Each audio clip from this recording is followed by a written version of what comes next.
আউযুবিল্লাহি মিনাশ শাইতানির রাজিম বিসমিল্লাহির রহমানির রহিম। সুপ্রিয় শিক্ষার্থী, অনলাইন ধারাবাহিক ক্লাসে সবাইকে শুভেচ্ছা ও স্বাগতম। আজকে আমি হাজির হয়েছি দশম শ্রেণীর হিসাব বিজ্ঞান বিষয়ের নকদান বইয়ের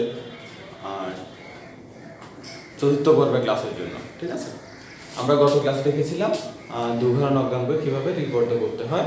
আজকে আমরা দেখব কিভাবে তিন ঘরা নকদান বই লিপিবদ্ধ করতে হয়। আচ্ছা, তবে তিন ঘরা নকদান বই লিপিবদ্ধ করার আগে এখানে ছোট্ট একটা জিনিস আমরা জেনে নিব। সেটা হচ্ছে যে দুই ঘরা নগদান বই কি ছিল, নগদের কলাম ছিল দুইটা, একটা হচ্ছে যে নগদ কলাম আর হচ্ছে ব্যাংকের কলাম।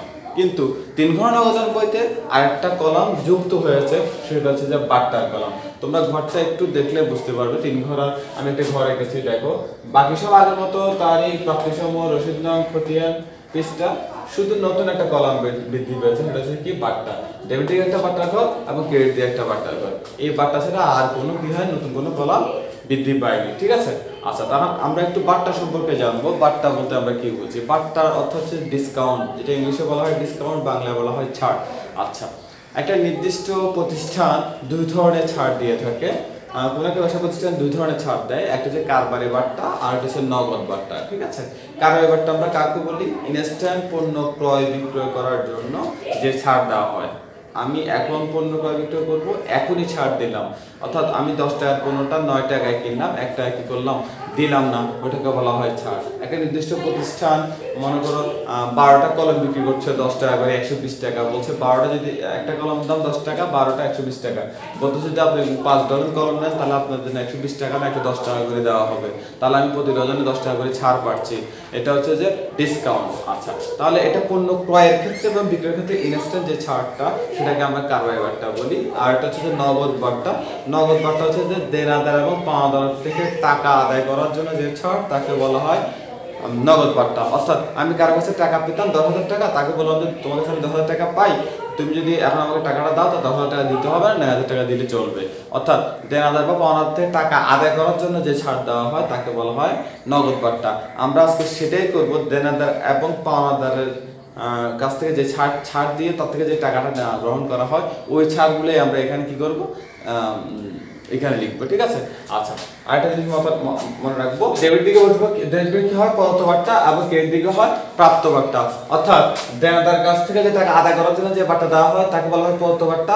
আর পাওনাদার কাছ থেকে টাকা আদায় করার জন্য যে বাট্টা পাওয়া হয়, তাকে বলা হয় প্রাপ্ত বাট্টা। তাহলে প্রদত্ত বাট্টা দিকে ডেবিট দিকে হয়, প্রাপ্ত বাট্টা ক্রেডিট দিকে হয়। আমরা আজকে দেখবো কিভাবে লেনদেন থেকে কি করা যায়, একটা 3 ঘর নকদান বই প্রস্তুত করা যায়। ঠিক আছে, তোমরা সবাই একটু প্রশ্নটি খেয়াল করো এবং প্রশ্নটা একটু ভালো করে দেখো। এখানে পুরো প্রশ্নটা দেওয়া আছে, ভালো করে দেখো প্রশ্নটা। ঠিক আছে,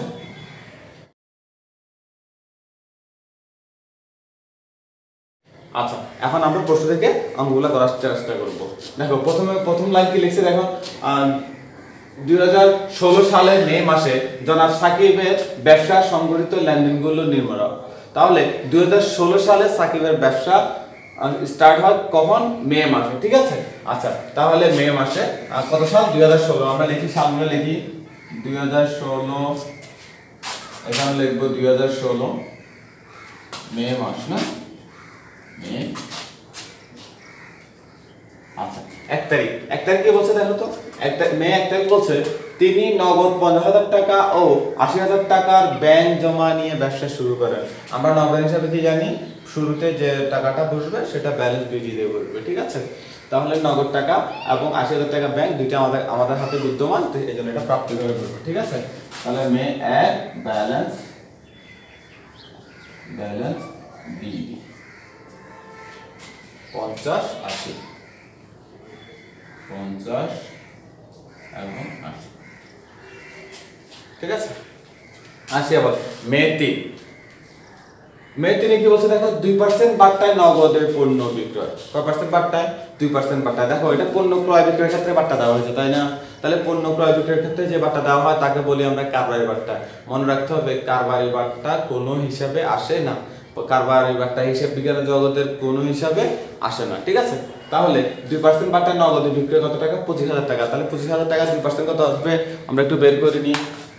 তাহলে 25,000 টাকার 2% বাট্টা হচ্ছে কত 500 টাকা। তাহলে 25,000 টাকা, যেহেতু আমি 25,000 টাকা পণ্য বিক্রয় করেছি, তাহলে সেক্ষেত্রে আমি কি 25,000 টাকা পুরোটা পাইনি, আমাকে 500 টাকা কি দিতে হচ্ছে, ছাড় দিতে হচ্ছে। বিক্রি করলে আমার কি আসবে, টাকা আসবে। তাহলে কি মে কত 3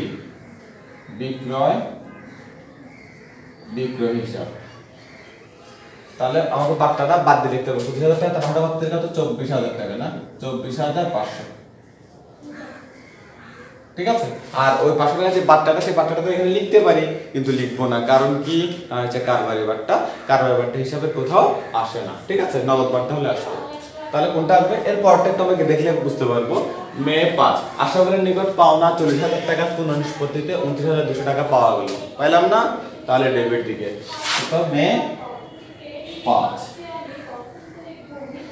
কি বলছে, আশরাফুল থেকে পাওয়া গেছে না, তাহলে আশরাফুল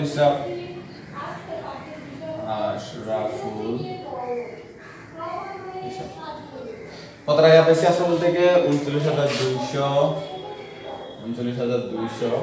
তারপর কি বলছে, বাট্টা দিছি কত, তাহলে আমার মোট টাকা কত 40,000, পাইছি কত 29,200। কত টাকা পাই নাই, 800 টাকা। ওই 800 টাকা হচ্ছে বাট্টা। এটাকে বলা হয় কি বাট্টা, নগদ বাট্টা। এই বাট্টাটা আসবে, কিন্তু কারবারি বাট্টাটা আসবে না। ঠিক আছে। আচ্ছা, তাহলে বুঝলাম কি কারবারি বাট্টা, নগদ বাট্টা। কারবারি বাট্টা হবে কিভাবে বুঝবো, কারবারি বাট্টা বোঝার নিয়ম হচ্ছে যে নগদে পণ্য ক্রয়, নগদে পণ্য বিক্রয়, বাকিতে পণ্য ক্রয়, বাকিতে পণ্য বিক্রয়। বলি যখন বলবো যে 2% বাট্টায় বিক্রয় বা 2% বাট্টায় ক্রয়, এই ধরনের বললে সে বুঝবো সেটা কারবারি বাট্টা। আর এছাড়া বাকি সকল বাট্টা হচ্ছে যে নগদ বাট্টা। ক্লিয়ার? আচ্ছা, এরপর আসি মে 10 কি বলছে, ব্যাংকে জমা দেওয়া হলো 10,000 কন্ট্রা এন্ট্রি। আমরা গত ক্লাসে দেখিয়েছিলাম কিভাবে কন্ট্রা এন্ট্রি করে, আজকে একটু করে বলবো। দেখো, ব্যাংকে জমা দেওয়া হলো, ব্যাংকে জমা দিলে কি আমার টাকা কমবে না? আমার টাকা কমবে, কিন্তু বাড়বে কোথায়, ব্যাংকে বাড়বে। আমি বলেছিলাম কন্ট্রা এন্ট্রি দিতে হবে ডেবিট সাইড থেকে। ঠিক আছে, তাহলে ব্যাংকে জমা দিচ্ছি কত টাকা, 10,000। মে 10 তাহলে কত জমা দিচ্ছি, ব্যাংকে জমা দিচ্ছি কত টাকা, 10,000 টাকা। তাহলে ব্যাংকে জমা দিলে এখানে কি লিখতে হয়, এখানে লিখতে হয় নগদান হিসাব। আর এটা কি আমাদের কন্ট্রাক্টই না, তাই আমরা সি লিখব। ঠিক আছে। এখন একই জিনিস এখানে লিখবো, একই তারিখ এখানে দিব মে 10। তাহলে এখানে যা লিখবো ঠিক এখানে তা উল্টা না, এখানে লিখছি নগদ হিসাব, এখানে হবে ব্যাংক হিসাব। এখানে 10,000 ব্যাংক ছিল, এখানে নগদ হবে 10,000। ঠিক আছে। এই আচ্ছা, এরপরে দেখো মে 13 কি বলছে, প্রতীককে 12,000 টাকা দেনা পূর্ণ নিষ্পত্তিতে 11,800 টাকা চেক পরিশোধ করা হলো। তাহলে পরিশোধ করতে মানে ক্রেডিট দিকে, তাই না? কত, মে 13 কাকে দিছি, প্রতীককে দিয়েছি না, তাহলে প্রতীক হিসাব লিখবো। প্রতীক হিসাব কত টাকা দিয়েছে, নগদ দিনে কিসে দিয়েছে, চেক মানে কি, ব্যাংক। তাহলে 11,800 টাকা দিছি না, তাহলে ব্যাংক 11,800। আচ্ছা, 11,800 টাকা দেওয়া হয়েছে কত টাকার সাপেক্ষে, 12,000 টাকা সাপেক্ষে। মানে পাইতো 12,000 টাকা, তাকে দিয়েছে কত, 11,800 টাকা। মানে কেউ একজন আমার কাছ থেকে 12,000 টাকা পাইতো, সে আমাকে বলছে আপনি 11,800 টাকা দেন, বাকি 2,200 টাকা মগু। অর্থাৎ 12,000 টাকা পূর্ণ নিষ্পত্তি, মানে 12,000 টাকা পাইতো, এখন তাকে কত টাকা পরিশোধ করেছি, তাকে আমি পরিশোধ করেছি 11,800 টাকা। তার মানে 200 টাকা আমি কি পেয়েছি, বাট্টা পেয়েছি, 200 টাকা বাট্টা দিলাম। ঠিক আছে। এরপর আসো মে 15 কি বলছে, রাহুলের নিকট হতে 9,000 টাকার পাওনা পূর্ণ নিষ্পত্তিতে 5,000 টাকা নগদে এবং 3,850 টাকা একটি চেক পাওয়া গেল মানে কি, প্রাপ্তি মানে ডেবিট দিকে। ঠিক না? তাহলে মে 15 কার কাছ থেকে পাইছি, রাহুল থেকে পাইছি। রাহুল হিসাব কি বলছে, রাহুল থেকে পূর্ণ নিষ্পত্তি 9,000 টাকা পাইতো, 9,000 টাকা আমরা পাইতাম। 9,000 টাকা দিয়েছে, আমাকে 5,000 টাকা দিয়েছে কিভাবে, 5,000 টাকা নগদ এবং 3,850 টাকার কি চেক দেওয়া হয়েছে না। তাহলে চেকের ক্ষেত্রে কত, চেকটা কত, 3,850। ঠিক আছে। তারপর আমার নগদে কত, 5,000, নগদ হচ্ছে 5,000। তাহলে 5,000 3,000 কত হচ্ছে, 8,850। আমার টাকা ছিল কত, 9,000। রাহুল থেকে পাইতাম কত, 9,000। সে আমাকে নগদ দিয়েছে 5,000, ব্যাংক দিয়েছে 3,850। তার কত টাকা বকেয়া, আর 150 টাকা সে দেয় নাই, সেটা হচ্ছে তার বাট্টা। ঠিক আছে, 150 টাকা হচ্ছে বাট্টা। আচ্ছা, এরপরে দেখো মে 17 আলমের 20,000 টাকা দেন পূর্ণ নিষ্পত্তিতে 19,800 টাকা প্রদান করা হয়েছে। প্রদান মানে কোন দিকে, ক্রেডিট দিকে। ঠিক না? ক্রেডিট দিকে লিখবো কার কাছ থেকে বলছে? আলমের পুরো নিষ্পত্তি। তাহলে আলম হিসাব, আলম হিসাব কি বলেছে? পূর্ণ নিষ্পত্তিতে পাইতো কত? 20,000। এদিকে মানে হচ্ছে যে পাওনাদার, মানে আমাদের কাছ থেকে পাইতো, আর এদিকে মানে হচ্ছে যে দেনাদার, যেটা আমরা পাবো। ঠিক আছে, আমার যেহেতু প্রধান করেছে তার মানে নিশ্চয়ই আমি আমার পাওনাদারকে টাকা দিয়েছি। সে আমার কাছে পাইতো কত? 20,000 টাকা, কিন্তু আমরা তাকে দিয়েছি কত? 19,800 টাকা। ঠিক আছে, তাহলে আমরা লিখবো 19,800, সে পাইতো কত? 20,000, তাহলে বাকি কত থাকে? 200। 200 টাকা তাহলে কি হলো? বারটা হলো।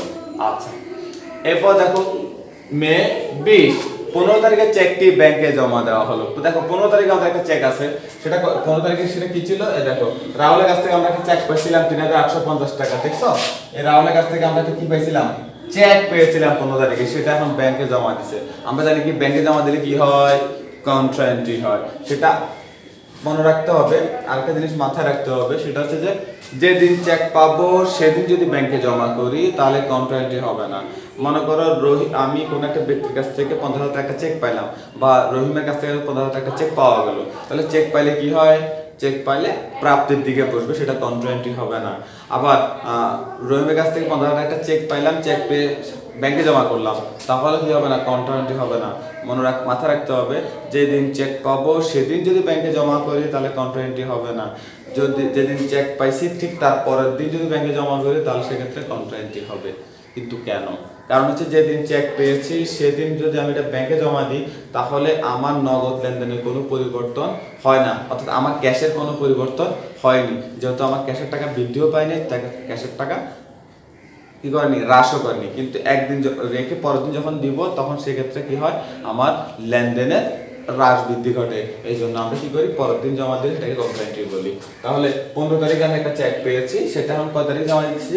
20 তারিখে জমা দিচ্ছি, তাহলে এটা আমরা কন্ট্রা এন্ট্রি করবো। ঠিক আছে, তাহলে 20 তারিখে লিখবো, ব্যাংকে জমা দিব। ঠিক না?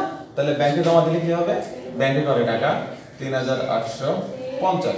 ব্যাংকের টাকা হলে কোথাও কি বসবে? নগদান হিসাব বলবে।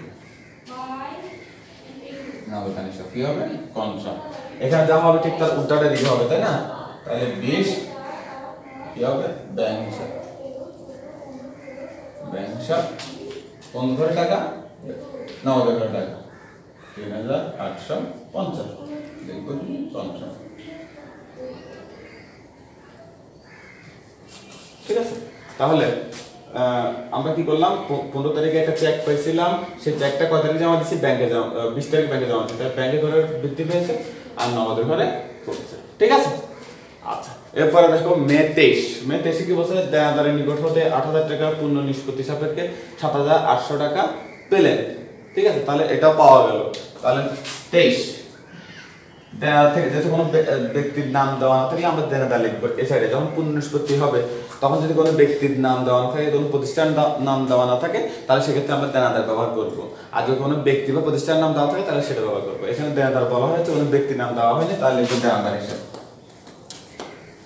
দেনাদার হিসাব কি বলছে? দেনাদার কাছ নিকট হতে 8,000 টাকা পূর্ণ নিষ্পত্তিতে 8,000 টাকা পূর্ণ নিষ্পত্তিতে 7,800 টাকা পাওয়ালাম না, তাহলে পেলাম কত? 7,800 টাকা। পাইতাম কত? 8,000 টাকা। তাহলে কত টাকা তফাৎ? 200 টাকা। 200 টাকা হচ্ছে বাট্টা। ঠিক আছে, এরপরটাতে যাই মে 27, 200 টাকা বাট্টা সাপেক্ষে রিপনের নিকট হতে 2,800 টাকার একটি চেক পাওয়া গেল। তাহলে এটাও পাইলাম, ঠিক না? তাহলে মে 27 রিপন থেকে পেয়েছি না, তাহলে রিপন হিসাব।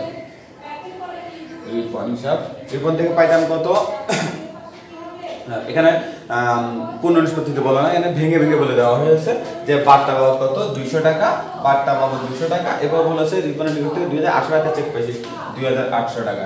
এখানে ভেঙে ভেঙে বলে দেওয়া হয়েছে, তাই সেখানে আর চিন্তা করার দরকার না, যোগ ক্যালকুলেশন করার দরকার নেই। 200 টাকা বাট্টা করে বসাই দিব, 2,800 টাকা ব্যাংকে করে বসাই দেবো, কারণ কি? যেহেতু চেক বলা হয়েছে। ঠিক আছে, এবার আসলে মে 30, আশিক সরাসরি ব্যাংকে জমা দিল 3,000 টাকা এবং এই জন্য তাকে 90 টাকা বাট্টা মঞ্জুর করলো। আশিক নামে আমাদের দেনাদার ছিল, তার কাছে আমরা টাকা পাইতাম, সে টাকাটা আমাকে দেয়নি বা আমার প্রতিষ্ঠানে পৌঁছায়নি, সে আমার প্রতিষ্ঠানে বা আমার যে ব্যাংক আছে সে ব্যাংক সরাসরি কি করেছে? জমা দিয়ে দিয়েছে। তাই আমরা ডাইরেক্ট এভাবেই লিখবো, মে 30 আশিক হিসাব লিখবো।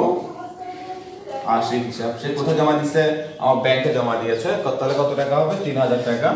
তাহলে 3,000, এরপরে কি লিখবো? বাট্টা মঞ্জুর করছে 90 টাকা, এই 90টা এখানে। ঠিক আছে, তাহলে আমরা কি বুঝলাম? আমরা বুঝলাম যে যখন কোনো দেনাদার কোনো টাকা জমা দেয়, ব্যাংকে জমা দেয়, সেক্ষেত্রে সেটাকে নিয়ে কোনো নাড়াচাড়া করার দরকার নেই, এমন কোনো চিন্তা করার দরকার নেই। সেটা হচ্ছে একদম সহজ সিম্পল হিসাব, যেহেতু সে আমার ব্যাংকে টাকা জমা দিয়েছে তাই আমি ব্যাংকের করে টাকাটা লিখে দিব, আর বারটা যেটা যদি পাই তাহলে বারটা করে লিখে দেবো। এটা একদম সিম্পল, ঠিক আছে? এখন আমরা কি করবো? আমরা 3 ঘরের নগদানের যে লেনদেনগুলো ছিল সেই লেনদেনগুলো কি করলাম? 3 ঘরের নগদান বইয়ে লিপিবদ্ধ করলাম। এখন আমাদের লাস্ট কাজ কি? লাস্ট কাজ হচ্ছে আমাদের জের বের করা, ঠিক আছে? তাহলে জের বের করার জন্য আমরা কি করবো? দাগ দিব প্রথমে, তিনটা টাকার ঘরে দাগ দিয়ে দিব, দাগ দিয়ে দেবো, সমাপ্তি চিহ্ন, সমাপ্তি চিহ্ন, সমাপ্তি চিহ্ন। বার্তার সাথে কারো কোনো কি নাই, সম্পর্ক নাই, দেনা দেনা নাই, তাই বার্তাগুলো যোগ করে বসা দিতে পারবো। বার্তার সাথে কোনো কি হবে না, পার্থক্য তৈরি হবে না। শুধুমাত্র নগদের সাথে কি হবে?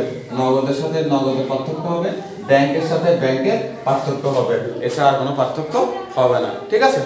আচ্ছা, তাহলে আমরা এখন কি করব? আমরা তাহলে এখন যোগ করব। আমরা তাহলে বার্তাগুলো যোগ করব। 800, 150, 200, 290, তাহলে কত হবে? 1440, 1440, ঠিক আছে?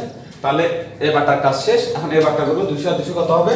400। তাহলে এই বার্তার কাজ শেষ। তাহলে এই বার্তা এখানে সমাপ্ত, এই বার্তা এখানে সমাপ্ত। এটা দেখা কোনো কি হবে না, পার্থক্য তৈরি করতে হবে না, শুধুমাত্র নগদ আর ব্যাংকে পার্থক্য তৈরি করবে, ঠিক আছে? তাহলে নগদ সবগুলো যোগ করি। 50,000, 24,500, 29,200, 5,000, 7,800, টোটাল যোগ করলে 1,26,500, ঠিক আছে? তাহলে এখানে ডেবিটে যা, ক্রেডিটে পাওয়া যায়। তাহলে এখানে কি হতে হবে? 1,26,000 কি করতে হবে? 500 লিখতে হবে, তাই না? তাহলে 1,26,500 লিখলাম, কিন্তু এখানে যোগ করলে 1,26,500 হয় না, তাহলে আর কত করতে হবে? তাহলে এখানে যোগ করলে কত হয়? 10, 19,800 এবং 3,850 যোগ করলে হয় 33,650। তাহলে 1,26,500 থেকে 33,650 বাদ দিলে হবে 92,800, 92,850। তাহলে 92,850 টাকা যদি এখানে দেওয়া হয় তাহলে তখন কত হবে? 1,26,500 হবে। অর্থাৎ এই তিনটা যোগ করার পর এই 1,26,500 টাকা বাদ দিলে কত হবে? 92,850। অর্থাৎ 1, 2, 3, 4 এই চারটা যোগ করলে এখন কত হবে? 1,26,500 হবে। ক্লিয়ার? আচ্ছা, এখন আসি ব্যাংকের ঘরে। তাহলে এই তিনটা এক সঙ্গে যোগ করলে 80,000, 10,000, 3,850, 3,850, 2,800, 3,000 যোগ করতে কত হবে? 1,03,500, ঠিক আছে? তাহলে ডেবিটে যা, ক্রেডিটে তা। তাহলে 1,03,000 কত হবে? 500, ঠিক আছে? এখানে আছে কত? 11,800। তাহলে 1,03,500 থেকে 11,800 বাদ দিলে কত হবে? 91,700। তাহলে 91,700, অর্থাৎ এখানে যদি 91,700 টাকা দিই তাহলে 1,03,500 হবে, তাই না? তাহলে আমরা ব্যালেন্স শেষ করে গেলাম। আমরা ব্যালেন্স শেষ করি কোন দিন? মাসের শেষ তারিখে, ঠিক না? মাসের শেষ তারিখে আমরা যোগ বিয়োগ করি। আচ্ছা, তাহলে এই শর্তটাকে আমরা কি বলি? Balance sheet. আর এই যোগটা আমরা কখন করি? মাস শেষে। তাহলে কত হবে? 30। মাসের শেষে কত? 30। তাহলে মে 30-এর পর তারিখ কত? জুন। সিটি যেহেতু ক্রেডিট দিকে বসছে তাহলে বিডি কোথায় বসবে? ডেবিট দিকে। সিটি যদি ডেবিট দিকে বসতো তাহলে বিডি বসতো কোথায়? ক্রেডিট দিকে, ঠিক আছে? আচ্ছা, আসি তাহলে এটা ছিল তো মে 30। তাহলে মে পর কি হবে? জুন। তাহলে হবে কত? জুন 1। ব্যালেন্স কি হবে? বিডি। এই টাকাটা আসবে না, শুধু এই দুটো টাকা আসবে, শুধু এই দুটো টাকা আসবে, ঠিক আছে? তাহলে নগদটা নগদে লিখে লিখবো কত? 92,850 আর ব্যাংকেরটা ব্যাংকে দিয়ে লিখবো 91,700। তাহলে আমাদের কি হয়ে গেল? লেনদেন কিভাবে আমরা 3 ঘন্টা নগদান বইয়ে কি করতে হয়? লিপিবদ্ধ করতে হয় সেটা শিখে গেলাম, ঠিক আছে? তাহলে তোমাদেরকে আগামী ক্লাসে আমি কি করব? একটা সৃজনশীল প্র্যাকটিস করাবো। একটা সৃজনশীল কিভাবে আনসার করতে হয় সেটা একটু দেখবো। এখন আসলে তোমরা সৃজনশীল চেষ্টা করলে পারবে, তোমরা বাসায় চেষ্টা করবে। বাসায় তোমাদের যে মেন বই আছে, মেন বই থেকে তোমাদের অনেকগুলো সৃজনশীল আছে, সেগুলো তোমরা প্র্যাকটিস করবে, তাহলে আশা করি তোমাদের হয়ে যাবে। আর আমি আগামী ক্লাসে আমরা কি করব? নগদ প্রাপ্তি এবং নগদ প্রদান আলাদা করবো, ঠিক আছে?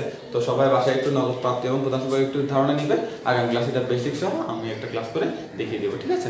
আজকে এ পর্যন্তই। সবাই ভালো থাকবে, সুস্থ থাকবে, ঘরে থাকবে, নিরাপদ থাকবে।